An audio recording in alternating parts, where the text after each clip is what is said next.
तस्वीर देखेंगे तो आपको समझ आ जाएगी। रे सठ, सठ होता है मूर्ख। स्वभाव, स्वभाव मोरा मेरा। बधो, वध करना। अगली पंक्ति है वधो, वध करना।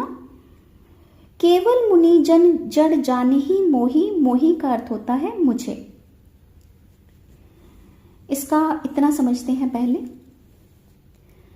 तो जैसे ही पिछली चौपाई में परशुराम जी ने कहा था कि तुम जानते नहीं, सारा संसार जानता है कि ये तीनों लोकों के स्वामी शिव जी का धनुष है। लखन कहा हंसी हमरे जाना। तब लक्ष्मण ने उनकी इस बात का उत्तर देते हुए कहा, हंसते हुए कहा, हमरे जाना, हमने तो यही जाना है। सुनो देव, हे देव, हे मुनि सुनो। सब धनुष समाना, कि सभी धनुष एक समान होते हैं। हे देव सुनो, हे मुनि वर सुनो। हमने तो यही जाना है, यही समझा है कि सभी धनुष एक समान होते हैं। इस पुराने धनुष के टूटने पर ना किसी को कोई हानि हुई और ना किसी को कोई लाभ हुआ।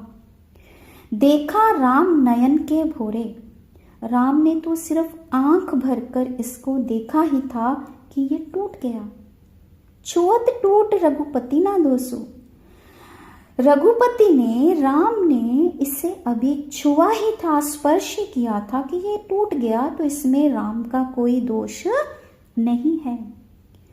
मुनि बिन काज करिए कतरोसु। हे मुनि, आप बिना किसी कारण के रोसु, क्रोध क्यों कर रहे हैं, गुस्सा क्यों कर रहे हैं। बोले चिते परसु की ओरा। लक्ष्मण की ये बातें सुनकर परशुराम अपने फरसे की ओर देख कर बोले, रे सठ, हे मूर्ख, सुने स्वभाव न मोरा। तुमने मेरे स्वभाव के बारे में नहीं सुना।